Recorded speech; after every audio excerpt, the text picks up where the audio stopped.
모든 영광 받으신 줄 믿습니다.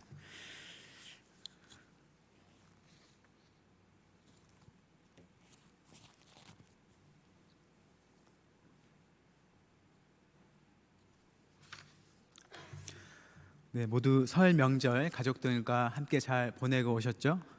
네, 이 시간 이곳에서 또 각자의 처소에서 수요 기도에 참여하는 모든 분들에게 하나님의 복과 평강이 함께 하기를 빕니다.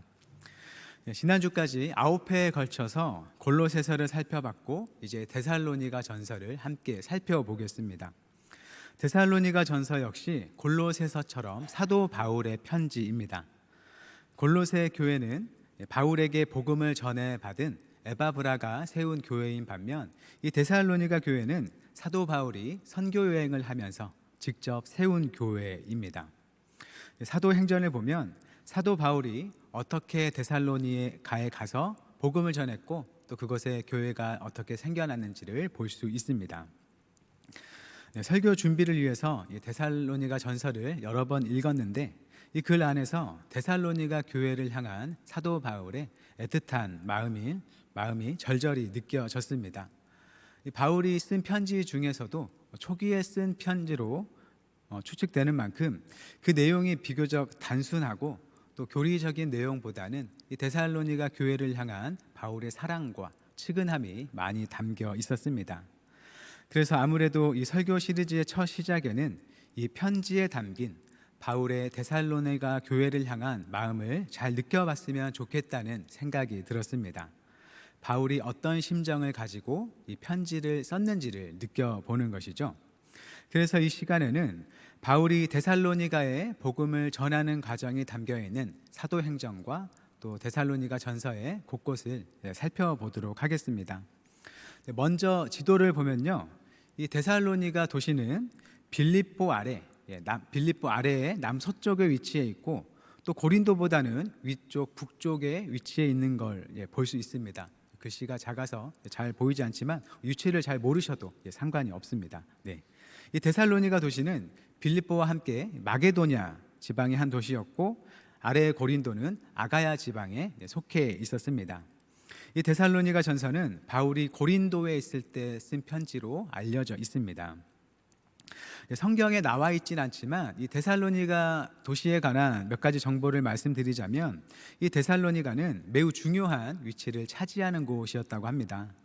좋은 자연 항구가 있어서 바닷길을 위해서도 매우 중요했고 또 육로에 있어서도 군사 도로가 교차하는 지점이어서 전략적으로 중요했고 또 무역이 발전해서 마게도냐 지방 도시 중에서 가장 인구가 많은 도시, 또 수도였던 도시였다고 합니다. 또 로마 내에서도 많은 혜택을 얻어서 지역 문제에 대해서 자율적으로 결정할 수 있는 권한이 많았고 또 자체적으로 화폐도 만들 수 있었고 세금을 할인받기도 했다고 합니다. 또 사람이 많이 사는 만큼 또 그만큼의 여러 우상들을 섬겼는데 그리스 로마의 신들, 또 이집트의 신들, 또 로마 황제 등을 섬겼습니다. 정리해 보면 이 데살로니가 도시는 인구가 많은 번성한 도시이고 또 로마 내에서도 많은 혜택을 받은 도시이고 또 우상 숭배가 많았던 도시였다고 볼 수 있겠습니다. 그만큼 이 데살로니가는 살기 편하고 우상도 많아서 세상의 유혹이 강한 곳이었는데 이제 그곳 사람들이 바울을 통해서 하나님께 돌아오는 은혜가 있었던 것이죠. 사도행전을 통해서 사도 바울이 데살로니가에 복음을 전한 이야기를 살펴보겠습니다. 사도 바울은 2차 전도 여행을 하면서 이제 빌립보에서 전도 사역을 마친 후에 데살로니가로 향했습니다. 사도행전 17장 1절 말씀을 우리 화면을 보고 함께 읽어보겠습니다. 시작. 그들이 암비볼리와 아볼로니아로 다녀가 데살로니가에 이르니 거기 유대인의 회당이 있는지라. 여기서 말하는 그들이란 바울과 그의 일행인 디모데와 실라를 가리킵니다. 이 바울 일행은 데살로니가에 도착해서 그곳에 있는 유대인의 회당을 발견했습니다. 유대인의 회당은 유대인 성인 남자 10명 이상이 있어야 세울 수 있었습니다. 그래서 이 데살로니가에는 유대인 성인 남자가 10명 이상이 있구나 라는 것을 우리가 알 수 있겠고 아마 그곳은 사람이 많은 도시였던 만큼 그보다 더 많은 유대인이 살고 있었겠다, 우리가 추측해 볼 수 있습니다. 이어서 사도행전 17장 2절 말씀도 함께 읽어보겠습니다. 시작. 바울이 자기의 관례대로 그들에게로 들어가서 새 안식일에 성경을 가지고 강론하며. 바울이 자기의 관례대로, 즉 늘 그랬듯이 안식일에 회당에 들어가서 성경을 가지고 강론을 했다고 합니다. 바울은 선교 여행을 할 때 어디를 가든지 그곳에 유대인의 회당이 있는지를 먼저 살펴보았습니다. 당연히 그 회당에는 이스라엘 민족인 유대인이 있을 뿐만 아니라 거기에 더해서 이방인이지만 여호와 하나님을 섬기고자 하는 사람들도 함께 있었기 때문이죠. 이 사도 바울은 이방인을 위한 사도로 부르심을 받았습니다. 하지만 바울은 복음은 먼저 유대인에게 전해져야 한다는 생각을 갖고 있었습니다. 그런데 유대인의 회당에 가면 유대인도 볼 수 있고 또 하나님을 따르고자 하는 이방인들도 만날 수 있기 때문에 이 점도 그가 어디를 가면 먼저 회당을 찾은 이유로 볼 수도 있겠습니다. 사도행전을 보면 우리가 하나님을 경외하는 사람, 하나님을 경외하였다, 그런 표현을 우리가 볼 수 있습니다. 하나님을 경외하는 사람들이죠. 이 문자로만 보면 단순히 하나님을 경외하는 어떤 사람들에 대한 표현으로 볼 수도 있겠습니다. 예를 들어서 이 사람은 로마 황제를 경외하는 사람이고, 저 사람은 제우스를 경외하는 사람이고, 이 사람은 하나님을 경외하는 사람이다 라는 식의 의미로, 어떤 형용적인 의미로 받아들일 수 있겠다는 것이죠. 그런데 이 하나님을 경외하는 사람들이라는 말은 마치 유대교인 또는 기독교인, 천주교인 이런 것처럼 특정 부류의 사람을 가리키는 일종의 명사와 같은 말이었습니다. 유대인이 아닌 이방인이면서 유대인의 하나님인 여호와 하나님을 섬기고 또 유대인의 율법을 배우고 따르는 사람들, 바로 이 사람들을 가리켜서 하나님을 경외하는 사람들이라고 부릅니다. 성경 원어인 헬라어로도 그냥 한 단어로 된 세보메노이라고 부릅니다. 대표적으로 베드로가 복음을 전했던 백부장 고넬료가 바로 하나님을 경외하는 사람입니다. 이방인이면서 유대인의 하나님, 여호와 하나님을 믿었던 사람인 것이죠. 이들은 비록 할례를 받지 않았기 때문에 유대교의 정식 일원은 되지 않았습니다. 하지만 이방인이면서도 율법에 친숙하고 유대교에서 말하는 바를 잘 알고 있었던 사람들이죠. 그만큼 유대인과 또 이 하나님을 경외하는 사람들은 아마도 그리스도라는 존재에 대해서 이미 들어서 잘 알고 있었기 때문에 바울이 그리스도 예수를 전하기에는 비교적 수월했을 것입니다. 당신들이 기다리는 그리스도가 이 땅에 오셨는데 바로 십자가에 달리신 예수님이 바로 그리스도이십니다 라는 식으로 전했겠습니다. 또 당시 유대인들은 안식일이 되면 회당에 모여서 하나님께 예배를 드렸습니다. 회당은 원래 남유다가 바벨론에 멸망했을 때 성전이 파괴되고 바벨론에 끌려가면서 더 이상 성전 중심으로 신앙을 지킬 수 없게 되자 말씀을 중심으로 그들의 신앙을 지키고자 세운 곳입니다. 이후로 유대인들은 성전이 없어서 하나님께 희생 제물을 바치는 제사를 드리지는 못했지만 이 회당의 안식일에 함께 모여서 기도하고 또 말씀을 읽고 가르치고 배우면서 여호와 신앙을 계속해서 이어갔습니다. 그래서 포로로 끌려간 이 바벨론에서뿐만 아니라 유대인들이 흩어진 곳이면 회당을 세우고 그곳에서 모임을 가지면서 그들의 가진 신앙과 민족성을 계속 지켜갔던 것이죠. 유대인들이 민족성을 지킨다는 것은 하나님의 백성으로서 선택받은 그들의 민족의 정체성을 지킨다는 것입니다. 그래서 매우 중요한 것이었습니다. 그리고 바벨론 포로에서 돌아온 후에 이들은 성전을 새로 지을 수 있었습니다. 하지만 그런데도 이 회당은 예배와 말씀 교육 기관으로서 유대인 사회에 계속 있게 되었습니다. 성전 없이도 여호와를 믿는 여호와 신앙의 가능성을 찾은 유대인들이 새로운 곳에 가서도 회당을 만들어서 그들의 신앙을 계속 지켜갔던 것이죠. 그래서 바울은 전도 여행 중 안식일에는 유대인들을 쉽게 만날 수 있는 회당에 찾아가서 전도를 했던 것입니다. 네, 데살로니가에 도착한 사도 바울이 세 번의 안식일에 거쳐서 유대인의 회당에 들어가 성경을 가지고 강론을 했다고 하는데요. 이때에는 아직 신약 성경이 없었기 때문에 사도행전이 말하는 이 성경은 구약 성경을 가리킵니다. 그런데 이 구약 성경을 가지고 강론을 하는 내용이 무엇일까요? 3절이 그것을 말합니다. 사도행전 17장 3절 말씀 함께 읽어보겠습니다. 시작. 뜻을 틀어 그리스도가 회를 받고 죽은 자 가운데서 다시 살아나야 할 것을 증언하고 이르되 내가 너희에게 전하는 이 예수가 곧 그리스도라 하니. 바울은 구약 성경을 가지고 강론을 하면서 뜻을 풀어 그리스도를 증언했습니다. 즉 구약 성경에 예언됐고 구약 성경이 가리키고 있는 그리스도가 바로 십자가에 달리신 예수 그리스도시다라는 걸 말했다는 것이죠. 가령 사도행전 8장을 보면 전도자 빌립이 에디오피아 내시에게 예수님을 증언하는 이야기가 나옵니다. 요즘 우리가 예수님을 전할 때는 어떤 방식으로 예수님을 전하나요? 창조주 하나님이 계시다는 걸 말하고, 하나님 앞에 사람은 이 세상은 타락했다는 걸 말하고, 그로부터 우리를 구원하시는 예수님을 말하면서 전도를 합니다. 예수님은 세상 모든 사람의 구원자이기 때문에 구약 성경의 배경이 없는 사람들에게 우리가 그 구원자 예수님을 전하는 방식이겠죠. 그런데 빌립이 에디오피아 내시에게 예수님을 전하는 이야기를 보면 예수님은 타락한 인류의 구원자입니다 라는 식으로 전도를 하는 게 아니고 구약 성경을 해석하는 과정에서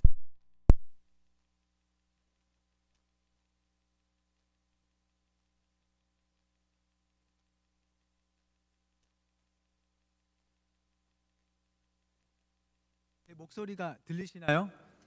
네. 다시 한번 얘기하겠습니다. 구약 성경을 해석하는 과정을 통해서 예수님을 증언하는 모습을 보여줍니다. 내시가 수레를 타고 구약 성경 선지자 이사야의 글을 읽고 있는데 이해가 되지 않아서 그 내시를 찾아온 빌립에게 묻고 빌립이 그 답으로 예수님을 말해주는 것이죠. 사도행전 8장 32절부터 34절을 부분적으로 생략해서 한번 읽어보겠습니다. 우리 함께 읽어보겠습니다. 시작. 읽는 성경 구절은 이것이니 일러스되 그가 도살자에게로 가는 양과 같이 끌려갔고 그가 굴욕을 당했을 때 공정한 재판도 받지 못하였으니 그 내시가 빌립에게 말하되 청컨대 내가 묻노니 선지자가 이 말한 것이 누구를 가리킴이냐 자기를 가리킴이냐 타인을 가리킴이냐. 이사야 말씀이 가리키는 누군가가 있습니다. 그런데 내시가 볼 때는 그게 누구인지 도무지 모르겠는 것이죠. 그래서 빌립은 이 말씀이 가리키는 일은 바로 얼마 전 예루살렘에서 십자가에 달려 죽으신 예수님이시다라고 증언하는 방식이었다는 겁니다. 사도 바울도 유대인의 회당에서 예수님을 전할 때 그들에게 익숙한 구약 성경을 풀이하면서 구약 성경이 예언하고 가리키는 자가 바로 예수님이시다라는 방식으로 증언했다는 것이죠. 그런데 여기서 바울은 당시 유대인들이 가지고 있던 그 그리스도에 대한 생각과는 전혀 다른 그리스도를 제시했던 것이죠. 그리스도는 반드시 고난을 받고 죽었다가 다시 살아나야 한다는 것입니다. 바울이 전하는 그리스도는 당시 유대인들이 생각하듯이 크고 강한 힘으로 이스라엘을 일으켜서 주변 나라를 정복하고 하나님의 나라 이스라엘의 부와 권력과 평화를 가져오는 자가 아니라 죄 많은 사람들을 위해서 죽으시고 부활하셔서 사람을 죄와 죽음에서 건지시고 훗날 새로운 세상을 가져오는 그런 그리스도시라는 겁니다. 그리고 그 고난과 죽음을 담당하신 분이 바로 유대 지도자들의 고발로 예루살렘에서 십자가에 달려 죽으신 예수님이시라고 전했던 것이죠. 보통 유대인들의 생각에 반하는 그리스도를 전했던 것입니다. 바울이 이 데살로니가에서 얼만큼 전도를 위해 힘썼는지 데살로니가전서 2장 9절에서 이렇게 말합니다. 함께 읽어보겠습니다. 형제들아 우리의 수고와 애쓴 것을 너희가 기억하리니 너희 아무에게도 폐를 끼치지 아니하려고 밤낮으로 일하면서 너희에게 하나님의 복음을 전하였노라. 아멘. 네, 바울은 천막을 만드는 일을 했다고 하죠. 데살로니가에서도 새롭게 성도가 된 사람들에게 폐를 끼치지 않게 위해서 손수 일하면서 자기들의 필요를 채웠습니다. 또한 사람들에게 이상한 종교를 전하고 속여서 이득을 보려 한다는 그런 오해를 사지 않기 위해서도 스스로 돈을 벌면서 순수하게 예수 그리스도를 전하며 복음을 위해 일했습니다. 또 이 외에도 전도를 위해서 성경에 다 기록되지 않은 수고를 하면서 바울이 데살로니가 성도들을 위해서 애썼다는 것을 우리는 생각해 볼 수 있습니다. 그리고 이렇게 수고하는 바울의 증언을 받아들이는 사람들이 있었습니다. 사도행전 17장 4절 말씀입니다. 그 중에 어떤 사람 곧 경건한 헬라인의 큰 무리와 적지 않은 귀부인도 권함을 받고 바울과 실라를 따르나. 경건한 헬라인의 큰 무리 그리고 적지 않은 귀부인들이 바울의 전도를 듣고 그를 따르게 되었습니다. 이 데살로니가에 예수 그리스도를 믿는 사람들의 모임, 즉 교회가 생겨나게 된 것이죠. 이들은 유대인이 아니라 경건한 헬라인, 즉 하나님을 경외하는 사람들, 이방인들이었습니다. 기본적으로 유대인들은 이방인들에게 배타적이었죠.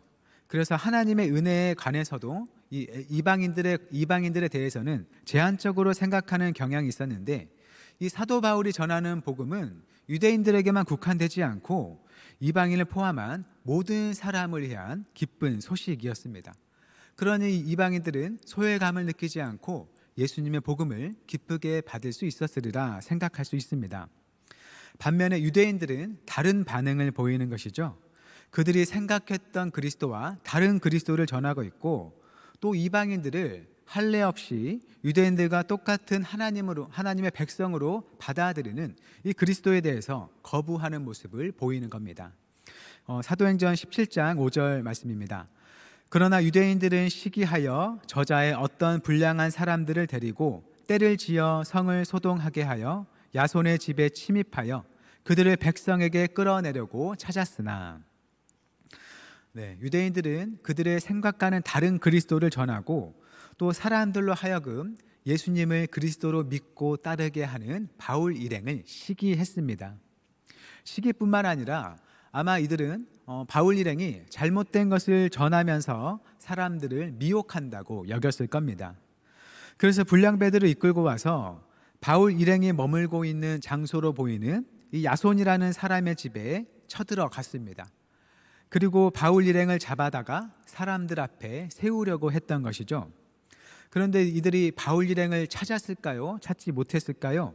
이어서 6절과 9절까지의 말씀을 보겠습니다. 함께 읽어보겠습니다. 시작. 발견하지 못함에 야손과 몇 형제들을 끌고 읍장들 앞에 가서 소리 질러 이르되 천하를 어지럽게 하던 이 사람들이 여기도 이르매 야손이 그들을 맞아 들였도다. 이 사람들이 다 가이사의 명을 거역하여 말하되 다른 임금 곧 예수라 하는 이가 있다 하더이다 하니 무리와 읍장들이 이 말을 듣고 소동하여 야손과 그 나머지 사람들에게 보석금을 받고 놓아주니라. 아멘. 바울을 잡아서 세우고자 했던 유대인들이 바울 일행을 찾지 못했습니다. 아마 그들을 잡으러 온다는 소식을 알고 이미 그 자리를 떠났을 수도 있겠습니다. 유대인들은 바울을 잡으러 왔지만 그곳에 바울 일행이 없자 이들은 야손과 다른 성도들을 관원들에게 잡아가서는 소란을 일으키고 보석금을 받고 풀어주었습니다. 그러면 바울 일행은 어떻게 됐을까요? 사도행전 17장 10절 말씀입니다. 밤에 형제들이 곧 바울과 실라를 베레아로 보내니 그들이 이르러 유대인의 회당에 들어가니라. 이제 막 예수님을 믿게 된 데살로니가 성도들의 이 바울 일행을 그들을 해하려는 유대인들을 피해서 베레아로 가도록 도와주었습니다. 그리고 바울 일행은 이제 베레아에 도착하니 또 유대인의 회당에 들어가서 예수님을 전했다라고 성경은 말하고 있습니다. 이렇게 사도행전에서 바울이 데살로니가에 예수님의 복음을 전하고 그것에 교회가 세워진 이야기를 볼 수 있습니다. 그런데 바울 일행이 이 데살로니가에서 전도한 이야기의 끝이 어떤가요? 좀 불안하죠. 데살로니가의 성도들은 결국 풀려나긴 했지만 관청에 끌려가기도 했고, 또 그들에게 전도를 한 바울은 위험한 상황이 되자 사실상 도망을 갔습니다. 정도에 있어서 큰 차이가 있어서 비교할 대상은 아닐 수 있겠지만, 마치 우리나라에 70여 년 전에 6.25 전쟁 때 북쪽에 사는 기독교인들 중 어떤 이들은 교회를 지키기 위해서 북쪽 교회에 남았지만, 또 어떤 이들은 공산당을 피해서 남으로 내려온 것과 비슷한 점이 있습니다. 둘 모두 자기의 믿음을 따라 한 결정이겠지만, 여하튼 이들이 겪어야 했던 상황은 매우 안타깝고 슬픈 일이었죠. 교회를 지키기 위해서 떠나지 않은 사람은 목숨이 위태로운 두려움에 견디고 또 맞서야 했고, 교회를 뒤로 하고 떠난 사람은 비록 목숨은 지킬 수 있었지만 위험 속에 남겨둔 형제 자매들 생각에 결코 마음이 편치 않았을 겁니다. 북에 남은 성도는 그 모습대로 하나님 앞에 자기의 신앙을 지킬 수 있었고, 남에 내려온 성도는 자신이 믿는 복음을 사람들에게 전하면서 많은 사람들을 하나님께로 인도할 수 있었습니다. 바울의 입장에서는 자기의 전도 사역을 통해서 데살로니가 성도들이 생명의 주님을 알고 믿게 되어 잘 되었다고 말할 수도 있습니다. 이들은 죽음에서 건진받는 큰 은혜를 입은 것이죠. 그러면서도 그가 전해준 복음 때문에 그들이 고난을 겪게 되었으니 한편으로는 미안한 마음도 없지 않았을 것 같습니다. 바울이 그곳에 머물면서 그들과 함께 고난을 겪었으면 모르겠지만, 바울은 예수 그리스도는 생명의 주님이시다라고 전하면서도 막상 자기가 위험한 상황에 놓이게 되자 이제 막 믿음을 가진 초신자 형제들을 남겨두고 자기네만 피하는 모습으로 그들과 헤어지게 된 것이죠. 그래서 바울은 편지에서 어려운 상황에 그들을 떠난 일에 대해서 미안한 마음을 표현합니다. 데살로니가 전서 2장 17절과 18절 말씀, 우리 화면을 보고 함께 읽어보겠습니다. 시작. 형제들아, 우리가 잠시 너희를 떠난 것은 얼굴이요 마음은 아니니 너희 얼굴 보기를 열정으로 더욱 힘썼노라. 그러므로 나 바울은 한 번 두 번 너희에게 가고자 하였으나 사탄이 우리를 막았도다. 아멘. 바울은 자기네가 어쩔 수 없이 그것을 피할 수밖에 없었지만 그와 일행이 떠난 것은 몸뿐이지 마음은 결코 데살로니가 성도들에게서 떠나지 않았음을 말합니다. 떠난 후에도 또다시 찾아가려 했지만 그때마다 사탄의 계략으로 어떤 사정이 생겨서 그들에게 가지 못했음을 말합니다. 바울은 그것을 떠난 이후로 언제나 데살로니가 성도들이 마음에 걸렸을 겁니다. 선교의 사명을 가지고 위험을 피해서 다른 곳으로 가서 계속해서 그 생명의 복음을 전하면서도 마음 한편에 이들을 향한 걱정을 늘 지니고 있었던 것이죠. 이들을 향한 걱정에 짓눌린 바울은 결국 디모데를 데살로니가에 보내서 그들의 믿음을 돌보고 살피게 했습니다. 데살로니가 전서 3장 1절부터 3절 말씀을 세 번역으로 함께 읽어보겠습니다. 시작. 그러므로 우리는 참다 못하여 우리만 아테네에 남아있기로 하고 우리의 형제요 그리스도의 복음을 전하는 하나님의 일꾼인 디모데를 여러분에게로 보냈습니다. 그것은 그가 여러분을 굳건하게 하고 여러분의 믿음을 격려하여 아무도 이러한 온갖 환난 가운데서 흔들리지 않게 하려는 것입니다.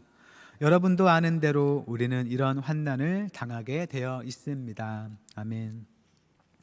이렇게 바울은 디모데를 보내서 데살로니가 성도들을 보살피게 했고, 또 디모데가 바울에게 다시 돌아왔는데 그가 이 데살로니가 교회에 관한 매우 좋은 소식을 갖고 온 곳이죠. 사도 데살로니가 전서 3장 6절도 세 번역 성경으로 화면을 보고 함께 읽어보겠습니다. 시작.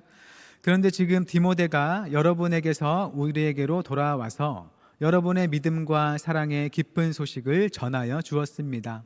또 여러분이 우리를 늘 좋게 생각하고 있어서 우리가 여러분을 간절히 보고 싶어 하는 것과 같이 여러분도 우리를 간절히 보고 싶어 한다고 전하여 주었습니다. 아멘. 이 바울이 다시 돌아온 디모데에게서 데살로니가의 소식을 듣고 보니 그들이 믿음 위에 잘 서 있을 뿐만 아니라 서로를 섬기는 사랑과 또 주님 안에서 가진 소망에 있어서도 큰 은혜를 입은 것을 알게 된 것입니다. 또 데살로니가를 급히 떠나게 돼서 이들에게 매우 미안하고 걱정하는 마음을 가졌었는데, 이 급히 떠나게 된 바울 일행에 대해서도 서운해하기보다는 간절히 보고 싶어 한다는 그리운 마음을 듣게 된 것이죠. 그래서 바울은 자기가 없어도 데살로니가 형제들을 지켜주신 하나님께 감사드리고, 또 형제들 자신이 믿음을 잘 지켜주었음에 감사하고, 또 아직 초신자들인 데살로니가 형제들이 잘 알지 못하는 문제에 대해서도 답을 주기 위해서 이 데살로니가전서 편지를 쓰게 되었습니다. 위기 중에 그냥 두고 온 이 데살로니가 성도들을 향한 미안한 마음과 또 걱정되는 마음, 그리고 그럼에도 불구하고 그들 자신이 믿음을 잘 지킨 것에 대한 감사의 마음, 또 무엇보다 이들을 선택하시고 은혜를 베푸셔서 믿음을 지켜주신 하나님의 은혜에, 놀라운 은혜에 감사하며 편지를 쓴 것입니다. 바울의 이 마음, 이 심정을 생각하면서 오늘 본문 1절부터 10절까지의 말씀은 한번 세번역 성경으로 함께 천천히 읽어보면 좋겠습니다. 화면을 보고 함께 읽어보겠습니다. 바울과 실로아노와 디모데가 하나님 아버지와 주 예수 그리스도 안에 있는 데살로니가 사람의 교회에 이 편지를 씁니다. 은혜와 평화가 여러분에게 있기를 빕니다. 우리는 여러분 모두를 두고 언제나 하나님께 감사를 드립니다. 우리는 기도할 때 여러분을 기억하고 있습니다. 또 우리는 하나님 우리 아버지 앞에서 여러분의 믿음의 행위와 사랑의 수고와 우리 주 예수 그리스도께 둔 소망을 굳게 지키는 인내를 언제나 기억하고 있습니다. 하나님의 사랑을 받은 형제 자매 여러분, 우리는 하나님께서 여러분을 택하여 주셨음을 알고 있습니다. 우리는 여러분에게 복음을 말로만 전한 것이 아니라 능력과 성령과 큰 확신으로 전하였습니다.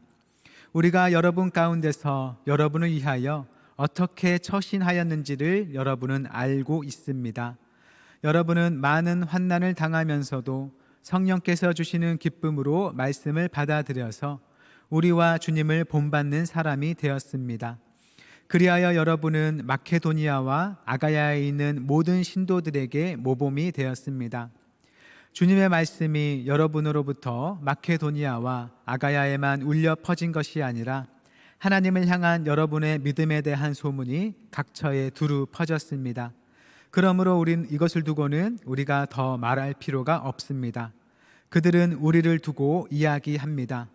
우리가 여러분을 찾아갔을 때에 여러분이 우리를 어떻게 영접했는지, 어떻게 해서 여러분이 우상을 버리고 하나님께로 돌아와서 살아계시고 참되신 하나님을 섬기며 또 하나님께서 죽은 사람들 가운데서 살리신 그 아들 곧 장차 내릴 진노에서 우리를 건져주실 예수께서 하늘로부터 오시기를 기다리는지를 그들은 말합니다. 아멘.